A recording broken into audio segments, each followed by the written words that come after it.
Hello everyone साथियों, मैं जुगल आर्य आप सभी का एक बार और अपने यूट्यूब चैनल में हार्दिक स्वागत करता हूं। आज का विषय मैं लेकर आया हूं रसायन शास्त्र कक्षा 11वीं। कुछ पुराने वीडियो में बना चुका हूं, इस पार्ट के इकाई फर्स्ट चल रही है और आपकी ब्लूप्रिंट के अनुसार मैं इन वीडियो को आपके सम्मुख रख रहा हूं। वीडियो के अंत तक बने रहें और अभी तक आपने हमारे चैनल को सब्सक्राइब नहीं किया है तो चैनल को सब्सक्राइब कर दे, बेल आइकन को प्रेस कर दे ताकि नई वीडियोज़ की अपडेट मिलती रहे। थोड़ा सा आपका ध्यान इस तरफ आकर्षित करना चाह रहा हूँ कि ये वीडियो मैं बना रहा हूँ आपके लिए ब्लूप्रिंट के अनुसार कक्षा 11वीं के रसायन विज्ञान के। तो फर्स्ट पार्ट यहाँ पर हमने 3 पार्ट इसके कंप्लीट कर लिए हैं। अब अगले पार्ट जो क्वेश्चन नंबर 6 है, पुराने वीडियो की लिंक मैं आपको डिस्क्रिप्शन बॉक्स में प्रोवाइड कर दूंगा। वीडियो के अंत तक बने रहें ताकि इसी प्रकार आपको इस वीडियो के लाभ मिल सके। तो यहाँ पर आपका प्रश्न नंबर 6 है जिसका नाम है डाल्टन का परमाणु सिद्धांत या परमाणुवाद तथा इनकी सीमाएं बताइए। जॉन डाल्टन एक वैज्ञानिक थे जिन्होंने अपना परमाणु सिद्धांत का प्रतिपादन किया था। वहाँ पर उन्होंने सन 1808 में रासायनिक संयोग के नियम को देखते हुए पदार्थ का परमाणु सिद्धांत प्रस्तुत किया। इस सिद्धांत की प्रमुख परिकल्पनाएं ये हैं। अब यहाँ पर आपको रासायनिक संयोग के नियम समझने के लिए इसके पहले वाला वीडियो को देखना पड़ेगा और उस वीडियो की लिंक मैंने डिस्क्रिप्शन में दे दी है और हमारे चैनल के माध्यम से आप प्लेलिस्ट में जाकर भी उन पूरे के पूरे वीडियो को आप आसानी से देख सकते हैं।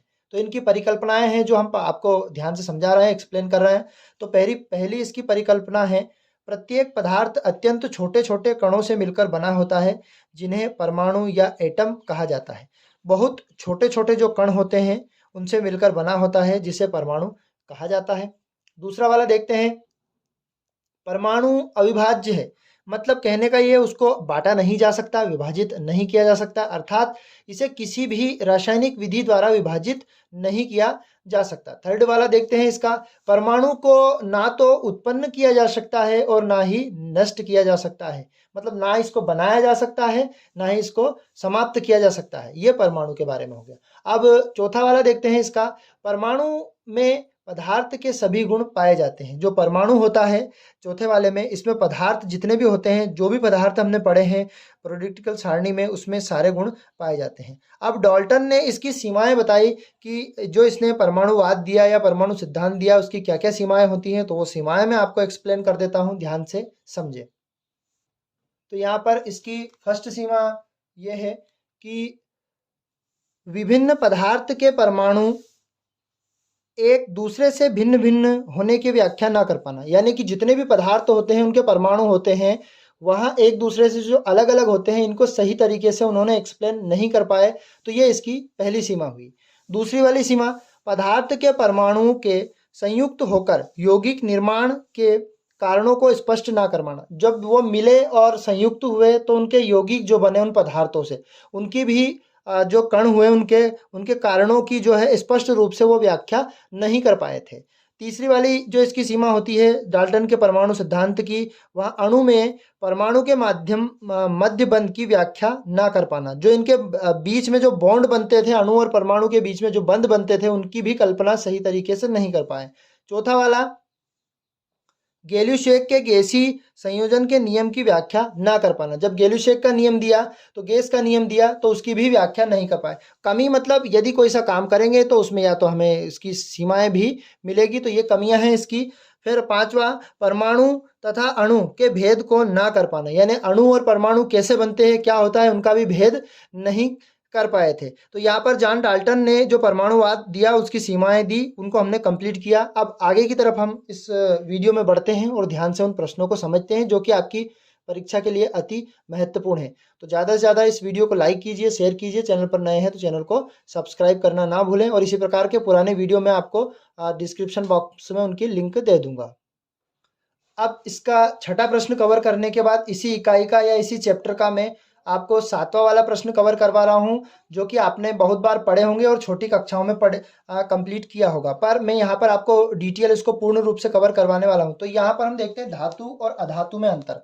तो धातु, अब यहाँ पर मैं आपको इन अंतरों को दो प्रकार से एक्सप्लेन करूंगा। एक तो भौतिक अवस्था के अनुसार या भौतिक गुणों के अनुसार और एक आपके रासायनिक गुणों के अनुसार। तो पहले वाले का अंतर हम देखते हैं, तो धातु और भौतिक गुणों के अनुसार। तो पहला अंतर इसका है, धातु जो है वो ठोस अवस्था में पाई जाती है और अधातु तीनों अवस्था में पाई जा सकती है। तो धातु का अपवाद हो सकता है पारा, जो कि एकमात्र ऐसी धातु है जो द्रव अवस्था में पाई जाती है, जिसको बोलते हैं पारा। ऑब्जेक्टिव में पूछ सकते हैं कि ऐसी धातु का नाम बताइए जो द्रव अवस्था में पाई जाती है, लेकिन हमने तो पढ़ा है कि वो ठोस अवस्था में है, तो इसीलिए ये सारी धातु का अपवाद है। तो ये जो अधातु होती है वो ठोस, द्रव, गैस तीनों अवस्था में पाई जाती है। फिर यहाँ पर दूसरा वाला देखते हैं, इनका घनत्व अधिक होता है। किनका? धातु जो होती है उनका घनत्व अधिक होता है, लेकिन इनमें भी कुछ अपवाद है, जैसे सोडियम, पोटेशियम और लिथियम, इनका घनत्व कम होता है। बाकी सारी की सारी धातुओं का घनत्व अधिक होता है। अब यहाँ पर अधातु की बात करते हैं, इनका घनत्व कम होता है। जितनी भी अधातुएं हैं सारी की सारी, उन अधातुओं का घनत्व कम होता है। एक गुण और होता है धातु, यहाँ पर तीसरा वाला देखते हैं, इनमें धात्विक जो होती है चमक पाई जाती है, यानी देखने पर बहुत चमकीली होती है और आकर्षित होती है, यानी कि इसमें धातु में धात्विक चमक पाई जाती है, जबकि अधातु में कोई चमक नहीं पाई जाती। जैसे मान लो एक लोहे का टुकड़ा ले लेते हैं। अब इसका चौथा वाला पॉइंट हम देखते हैं, धातु को पीटने पर, इन्हें यानी कि धातु को पीटने पर आवाज़ उत्पन्न करती, यानी कि एक थाली ली या एक लोहे की घंटी ली, लोहे का हथौड़ा लिया और उसको ठोका तो उससे क्या हुई? ध्वनि उत्पन्न हुई। तो धातु को पीटने पर ध्वनि उत्पन्न होती है, जबकि अधातु को पीटने पर ध्वनि उत्पन्न नहीं होती, जैसे लकड़ी या लकड़ी के टुकड़े को पीटने पर। तो यहाँ पर हमने इसके 4 पॉइंट कवर किए हैं, और आगे की तरफ बहुत सारे जैसे ऑब्जेक्टिव टाइप प्रश्न में आपके आ सकते हैं, तो वो भी पॉइंट आप नॉलेज के लिए देख लें। 5वां वाला पॉइंट है इसका, यहाँ उष्मा तथा विद्युत की सुचालक होती है। फॉर एग्जाम्पल के लिए सुचालक वे वस्तुएं होती हैं, जैसे कि मान लो हमने घर में लाइट का उपयोग किया होगा, यह तार लगे होंगे, तो वो तार में से विद्युत धारा का प्रवाह हो जाता है, यानी कि स्विच के माध्यम से चालक तार को ले जाते हैं तो वहाँ पर विद्युत जलेगी। तो यहाँ पर हम लिखेंगे यहाँ उष्मा तथा विद्युत की सुचालक होती है।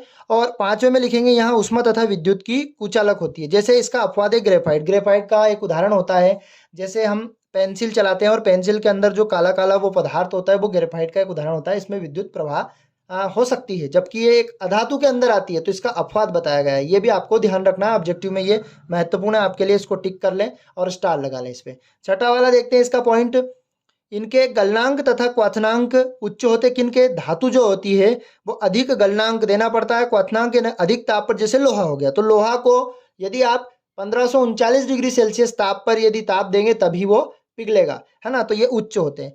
इनके गलनांक व क्वथनांक निम्न होते हैं, ये कम ताप या दाब पर या गल सकते हैं या पिघल सकते हैं। 7वां वाला, ये तन्य होते हैं, यानी कि इनको पीटने पर, खींचने पर तार बनाए जा सकते हैं। जैसे धातु को यदि ताप देंगे, पिघलाएंगे, तो उसको खींचकर तार बनाए जा सकते हैं, चद्दर बनाए जा सकते हैं, तो ये तन्य होते हैं, इनमें तन्यता का गुण होता है। तन्यता मतलब जैसे रबर का एक उदाहरण लेते हैं, रबर को खींचते हैं, बनाते हैं, तो वो एक तन्यता का गुण होता है, और प्रत्यास्था की सीमा भी इसके अंतर्गत आती है।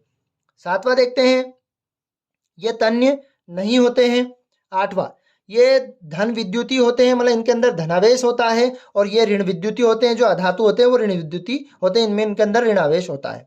ये मिश्र धातु बनाते हैं, यानी कि 2 धातु यदि मिला दें तो उनका मिश्रण होता है, तो ये मिश्र धातु बनाते हैं, जबकि 9वां, ये मिश्र धातु नहीं बनाते हैं। तो ये भौतिक गुण की हमने चर्चा की। अब इन धातु अधातु पे कुछ रासायनिक गुण है जो कि बहुत बार एग्जाम में आते हैं, रासायनिक गुण भी, तो वो रासायनिक गुण भी हम देख लेते हैं, तो ध्यान से उनको समझें। तो धातु अधातु के भौतिक गुण समझने के बाद हम अब रासायनिक गुण पर आते हैं। तो एक तरफ हमने टेबल में धातु बना ली और अधातु, इनके ऑक्साइड क्षारी होते हैं, इनके यानी अधातु के ऑक्साइड अम्लीय व उदासीन होते हैं। अब क्षार और अम्ल के बारे में थोड़ा सा आपको एक्सप्लेन कर देता हूँ। अम्ल और क्षार पीएच स्केल पर होता है, और पीएच स्केल मतलब यानी कि इस प्रकार से पीएच स्केल बनता है, और पीएच स्केल में यदि यहाँ पर 1 से लगाकर 14 तक पीएच मान होते हैं और इनके बीच में 7 होता है। यदि यह मान 7 से कम होते हैं तो वो अम्लीय प्रवृत्ति के होते हैं, और 7 से अधिक होते हैं मतलब ये क्षारीय प्रवृत्ति के होते हैं। तो यहाँ पर बताया गया है कि धातु जितनी भी होती है सारी की सारी वो कैसी होती है? क्षार होती है, जबकि अधातु के ऑक्साइड अम्लीय और उदासीन दोनों हो सकते हैं। मतलब कहने का मतलब उसका मान पीएच मान 7 भी हो सकता है और 7 से कम भी हो सकता है, ये हो गया। अब दूसरा देखते हैं इसका, ये अम्लों से क्रिया करके मुख्यतः हाइड्रोजन गैस उत्पन्न करती है, माना H गैस जो है वो उत्पन्न कर देती है। कौन? ये जो धातु होती है अम्लों से क्रिया करके हाइड्रोजन गैस उत्पन्न, जबकि इनसे कोई भी प्रभावशील क्रिया नहीं हो पाती, यानी कि ये अम्ल क्षार या अम्लीय और क्षार से क्रिया करके कोई गैस उत्पन्न नहीं करती। तीसरा वाला देखते हैं, इनमें हाइड्रोजन से कठिनाई से संयोग होता है, मतलब इतनी आसानी से ये संयोग नहीं या क्रिया नहीं कर पाती हाइड्रोजन से, जबकि ये हाइड्रोजन के साथ सरलता से संयोग कर लेती है। अब इसका 4वां वाला देखते हैं, इनके क्लोराइड ठोस होते हैं जो जल द्वारा अपघटित नहीं हो पाते हैं, जबकि इनके क्लोराइड गैसीय अवस्था में होते हैं और जो जल द्वारा अपघटित हो जाते हैं। तो इस वीडियो में हमने दो प्रश्न नंबर 6 और प्रश्न नंबर 7 को कवर किया। प्रश्न नंबर 6 में हमने परमाणु का जो डाल्टन सिद्धांत है उसको प्रस्तुत किया, और प्रश्न नंबर 7 में हमने धातु और अधातु के बारे में संपूर्ण पूरा का पूरा भौतिक और रासायनिक गुण को संपन्न किया। यानी कि इस वीडियो को मैं, या इस चैप्टर वाइज, इकाई वाइज वीडियो को मैं आगे बढ़ाता रहूंगा। यहाँ पर पार्ट 4 है, बाकी के 3 पार्ट आपको उनकी लिंक डिस्क्रिप्शन बॉक्स में मिल जाएंगी। अभी तक आपने हमारे चैनल को सब्सक्राइब नहीं किया है तो चैनल को सब्सक्राइब अवश्य कीजिए, बेल आइकन को प्रेस कीजिए ताकि इसी प्रकार के रोचक वीडियो आपको मिल सकें। तो जय हिंद साथियों, अगले वीडियो में जल्द हम आपसे मिलते हैं। टाटा, बाय बाय।